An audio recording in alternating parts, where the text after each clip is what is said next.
The first thing I smelled was wood smoke and expensive French perfume. But I've never been to France, and my apartment doesn't have a fireplace. Then I looked in the mirror. My reflection didn't move when I did. It just stood there, staring at me with someone else's eyes. Then the skin on my throat slowly split open, right in front of me, like an invisible knife was carving a line from ear to ear. No blood, just a jagged silver scar that wasn't there 10 seconds ago. A doctor from the DNA lab called me. He didn't ask how I was. He told me I have exactly 180 minutes before my personality, everything I am, is permanently deleted to make room for a woman who died in 1924. My own uncle sold my scalp before I was even born. I'm not a man anymore. I'm a biological hard drive, and the owners are coming to hit format. Let me take you back to the morning the test results arrived. Ethan Miller woke to the smell of ozone and the taste of copper. It was 4 in the morning in his Chicago loft, the kind of hour where the city's hum drops to a low, predatory thrum. He sat upright, his heart hammering against his ribs like a trapped bird. The air in the room felt unnaturally heavy, thick with the scent of stale gin and expensive, powdery perfume. Smells that had no business being in a bachelor apartment in the 21st century.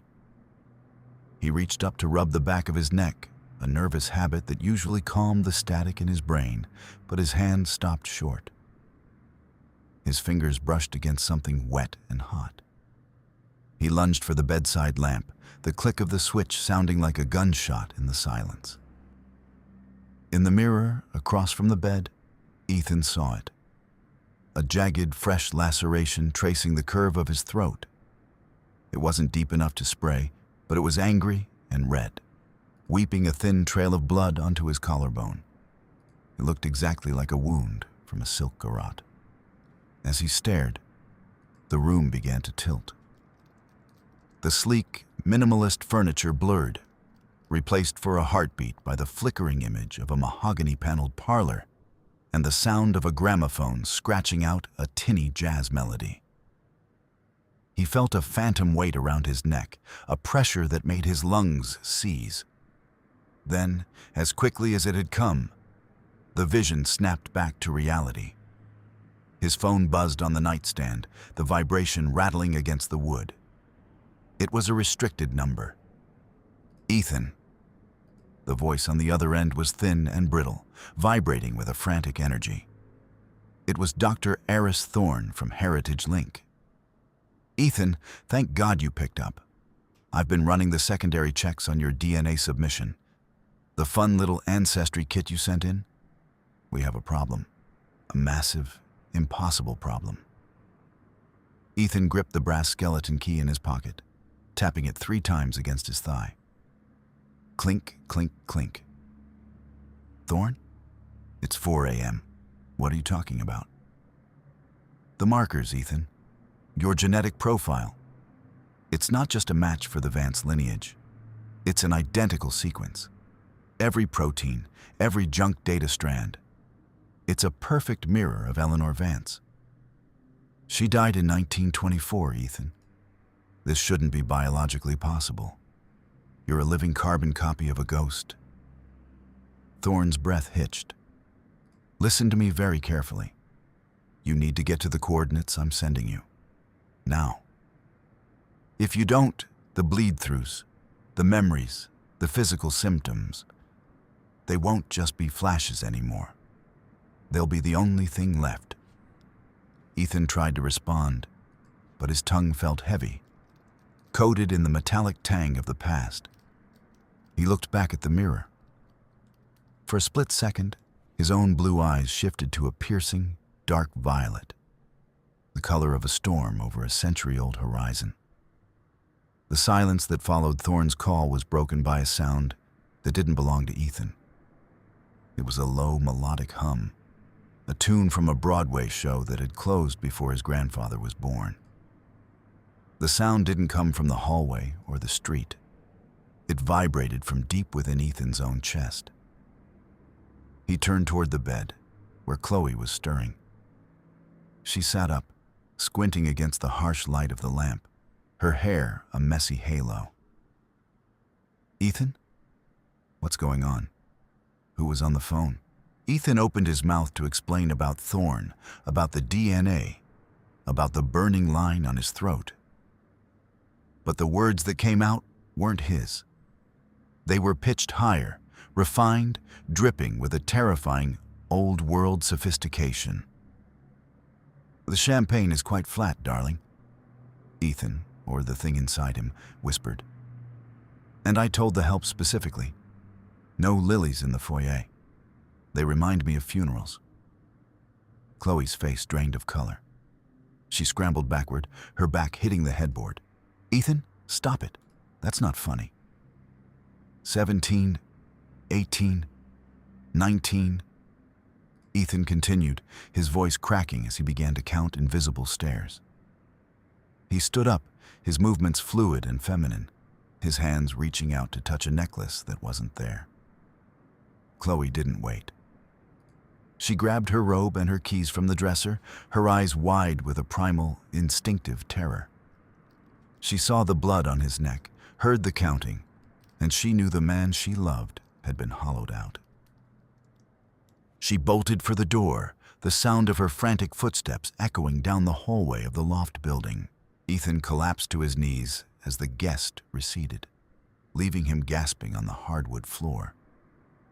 His own mind felt like a house with a squatter who had just changed the locks. He fumbled for his phone, seeing the GPS coordinates Thorne had sent.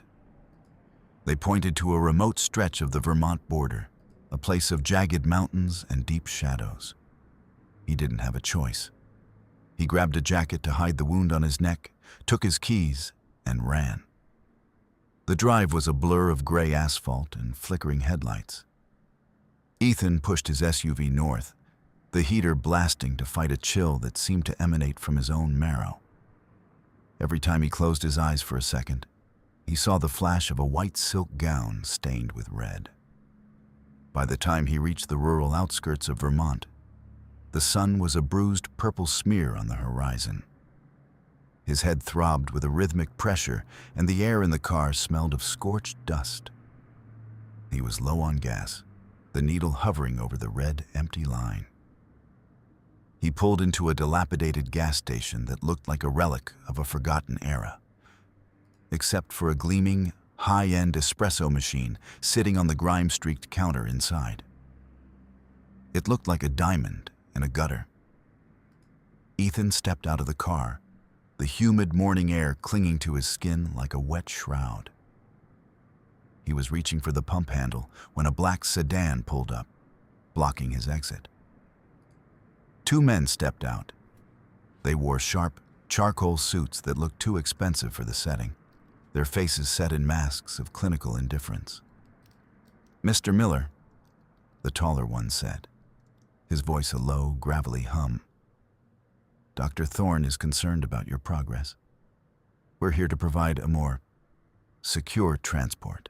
Ethan stepped back, his hand instinctively going to the tire iron he'd tucked into his waistband before leaving Chicago.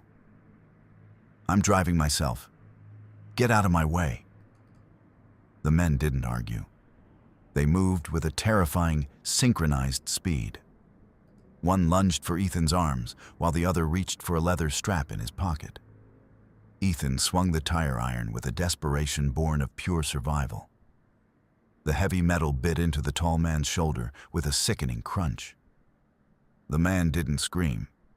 He merely grunted and doubled his efforts.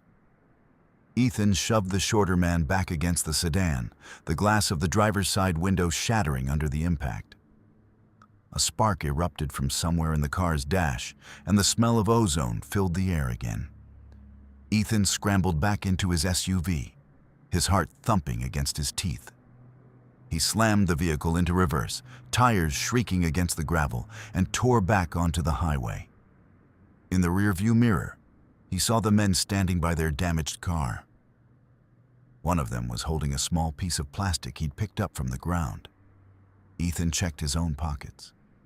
His wallet was there, but his Heritage Link ID, the one he'd used at the lab, was gone. He drove for another 10 miles before pulling over into a thicket of skeletal trees. His hands were shaking so hard he could barely grip the steering wheel. He reached into the passenger footwell, where he'd tossed the tire iron, and found something else. A small laminated badge had snagged on the metal. He held it up to the dim light.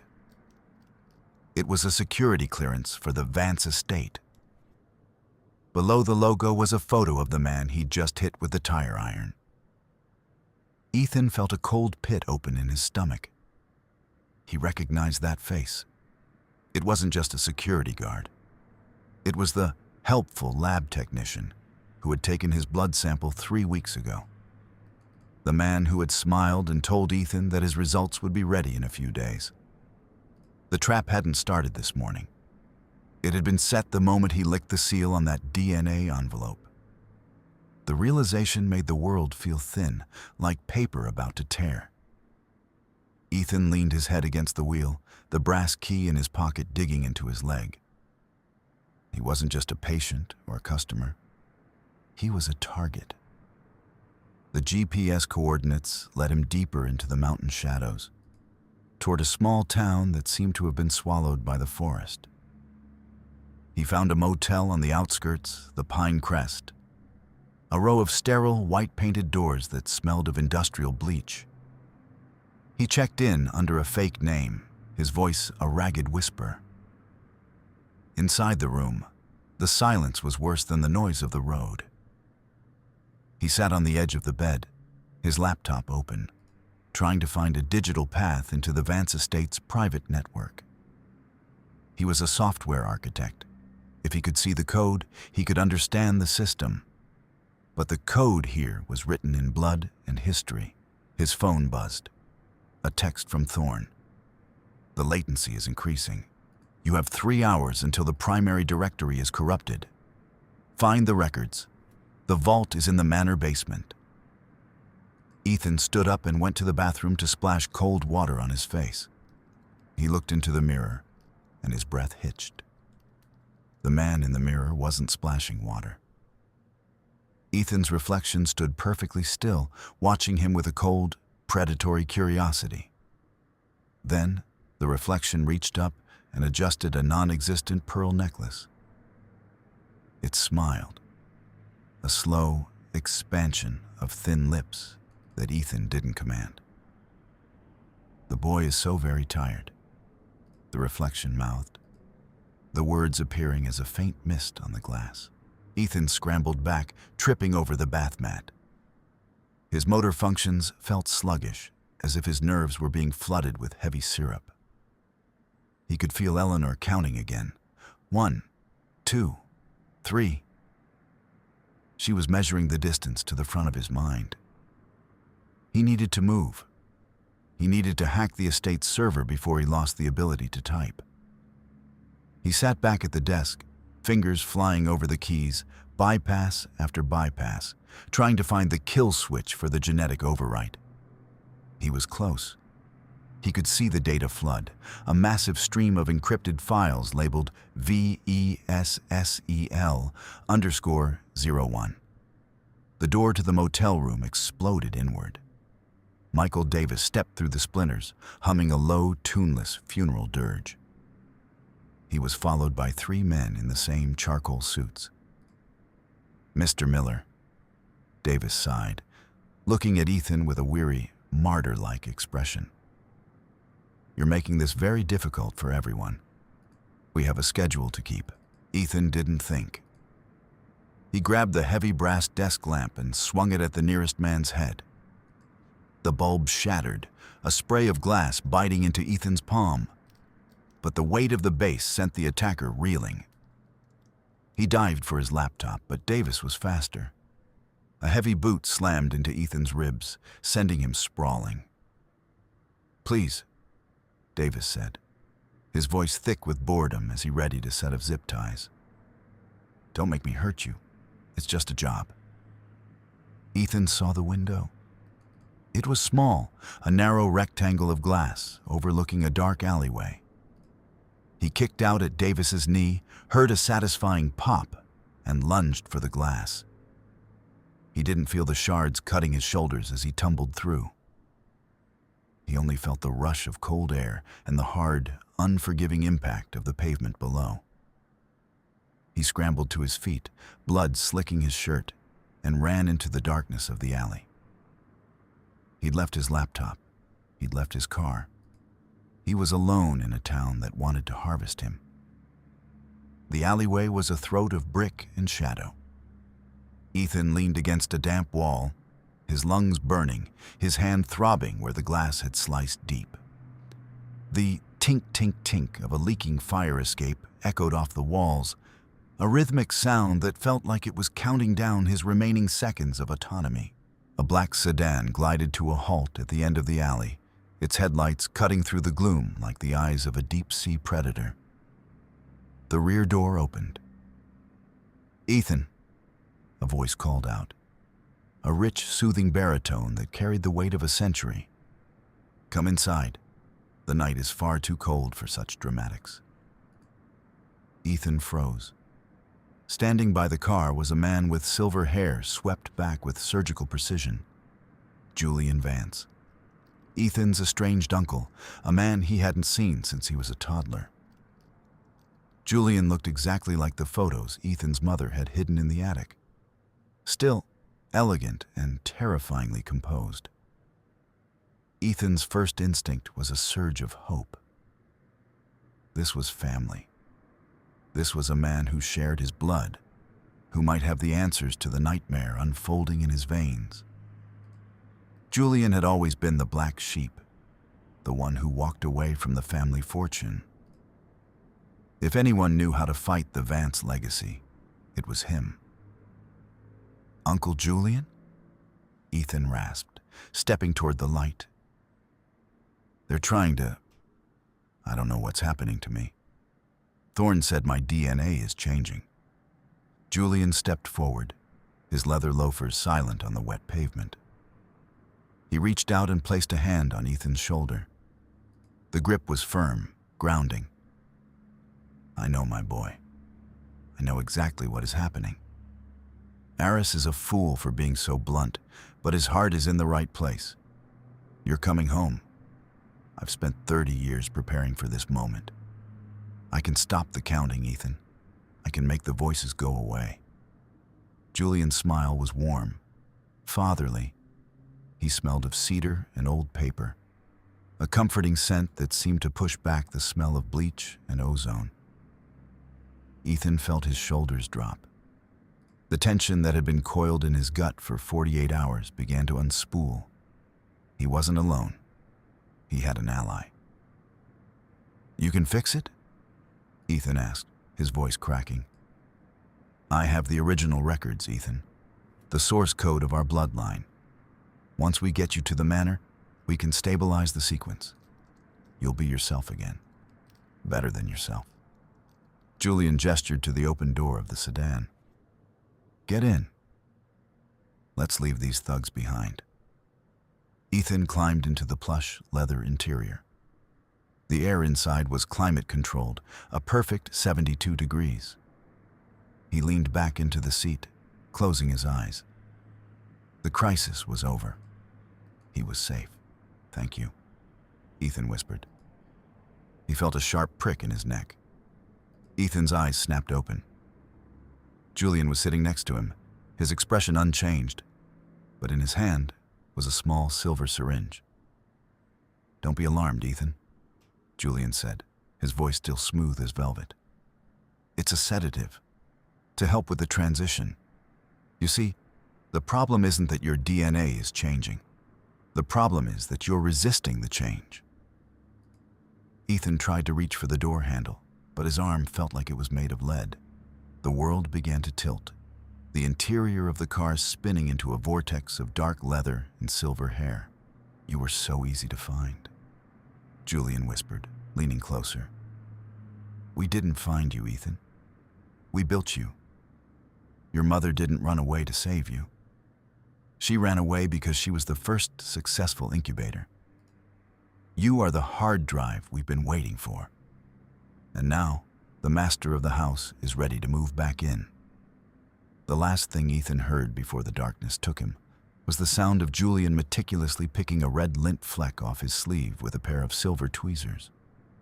When Ethan woke, he was no longer in the comfort of a sedan. He was strapped into a chair that felt like a throne of cold, surgical steel. His wrists and ankles were bound by heavy leather straps, and a series of tubes snaked from his arms to a bank of humming machines. The room was a nightmare of contradictions. The walls were lined with ancient, leather-bound books, their spines cracked with age. But the center of the room was dominated by high-tech vats of bubbling, crimson fluid. The air was freezing.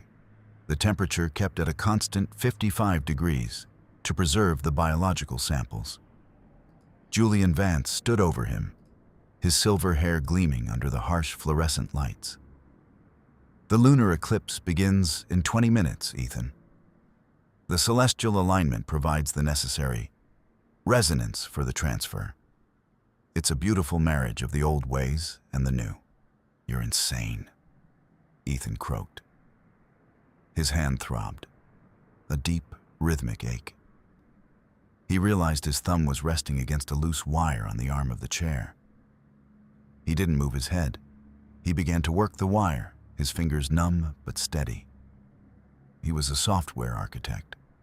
He knew how to find the weak point in any physical interface. The wire was part of the heart monitor system. If he could bridge the connection, he might trigger an alarm, a distraction. He felt the wire give. He began to pick at the lock of his left wrist restraint, using the metal tip of the wire as a makeshift pick.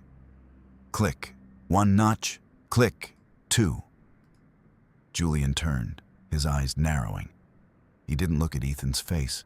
He looked at his hand. Before Ethan could react, Julian lunged forward. He didn't use a weapon. He used his own hand, slamming it down onto Ethan's restrained left wrist with a sickening, wet crunch. Ethan's scream was cut short by a surge of white-hot agony. He felt the bones in his hand grind together, the delicate architecture of his palm collapsing under Julian's weight. "I told you, Ethan," Julian whispered, his face inches from Ethan's. "System noise will not be tolerated. You don't need that hand to be a vessel. Eleanor never liked to write anyway." The door to the lab opened, and Dr. Aris Thorne stepped in. He wasn't wearing his lab coat anymore. He was wearing a suit that matched Julian's, his tie straightened exactly 3 times.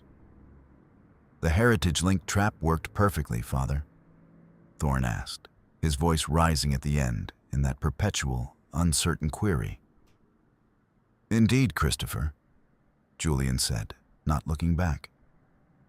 "Our nephew was quite easy to lure. He actually thought you were trying to help him." Ethan looked at Thorne, Christopher, and saw the truth. There was no Dr. Aris Thorne. There was only the son of a madman, a man who had spent his life falsifying records to lead Ethan to this basement. "The injection is ready?" Christopher asked, holding up a long glass vial filled with a shimmering amber fluid. "Start the suppression," Julian commanded. "Clear the workspace. The guest is arriving." Julian took the vial and moved toward Ethan's neck. The needle was long, the metal glinting with a predatory light. "This will silence the Ethan partition of your mind," Julian said, his baritone soothing and terrifying. "It will be like falling asleep in a warm bath. Just let go." The needle slid into Ethan's jugular. He felt a cold, numbing sensation spread through his brain, a digital wipe of his own memories. His childhood, the smell of his mother's hair, the sound of the Chicago wind. It all began to fade, replaced by a vast, echoing silence. And then the silence was filled. 17, 18, 19. The lunar eclipse reached its peak. Outside, the world turned the color of dried blood. Inside Ethan's mind, the firewall collapsed. Eleanor Vance didn't enter with a whisper. She entered with a scream. Ethan's body convulsed against the straps. His mouth opened, but the sound that came out was a high, piercing shriek of a woman who had been buried alive for a century. "The stairs!" Ethan screamed, his voice no longer his own. "He pushed me." The marble was so cold. His eyes rolled back in his head. He saw the 1920s not as a vision, but as a reality. He felt the weight of a silk gown, the sting of gin in his throat, the sharp pain in his back from a fall that happened 80 years before he was born. "She's here," Julian whispered, his face lit with a terrifying, holy glow. "Welcome back, Mother." Ethan's consciousness was pushed into a small, dark corner of his own mind. He was a passenger in a car he no longer controlled. He watched through his own eyes as his hands, his broken, bloody hands, reached out to stroke Julian's cheek. "Julian?" the voice from Ethan's mouth whispered. "You've grown so old, my darling boy." Ethan felt his own identity dissolving like sugar in water. He tried to scream, but he had no voice. He tried to move, but his limbs belonged to the ghost. He was becoming a graveyard. But in the darkness of his subconscious, Ethan found a spark. It was the pain in his broken hand. It was sharp, real, and modern. It didn't belong to the 1920s. It was a bug in the system. He leaned into the agony. He used the physical sensation of bone grinding against bone to ground himself. He visualized his mind not as a soul, but as a network. Eleanor was a virus. Julian was the admin. And he was the architect. He began to build a firewall out of his own pain. He channeled the adrenaline of his terror into a single, focused surge. The ghost in his mind stumbled. She didn't expect resistance. She didn't expect a hard drive that could fight back. Ethan's eyes snapped forward. The violet tint was gone, replaced by the hard, cold blue of a man who had nothing left to lose. He didn't try to pick the lock this time. He used the brute force of his own adrenaline to snap the leather straps. The sound of the hide tearing was like a whip crack in the silent lab. He lunged forward, his broken hand swinging like a club. He hit the bank of chemical vats, the glass shattering, the ancient blood and modern serums mixing on the floor in a steaming, toxic puddle. "No!" Julian shrieked. "The legacy!" Ethan didn't stop. He grabbed a pressurized canister of oxygen and smashed it against the heating element of the lab's furnace. A spark jumped. "You want the past?" Ethan rasped, his own voice returning thick with blood and rage. "Then burn with it." The explosion threw him back against the stone wall. He didn't wait to see the flames take the books, the vats, and the men who had tried to hollow him out. He scrambled through the smoke, his lungs burning, and found the stairs. He burst out of the manor into the freezing Vermont night. Behind him, the Vance estate was a pillar of orange fire against the black sky. The secret fortune, the genetic records, the century of obsession. It was all turning to ash. Ethan ran until his legs gave out, collapsing into the snow miles away from the inferno. He looked at his hands. They were scarred, broken, and his own. 3 years later, in a small town on the coast of Oregon, a man named Marcus Reed sat in a quiet workshop. The air smelled of salt and cedar, and the only sound was the rhythmic clink, clink, clink of a brass key against his thigh. He never made left turns. He never looked in mirrors for more than a second. And he never, ever answered the phone if he didn't recognize the number. He looked down at the jagged scar on his throat, a permanent reminder of the night he'd been murdered and reborn. The voices were quiet now, most days. But sometimes, in the silence of the night, he would hear a faint, melodic hum. 20, 21, 22. Marcus Reed smiled. He picked up a shovel and headed out to his garden.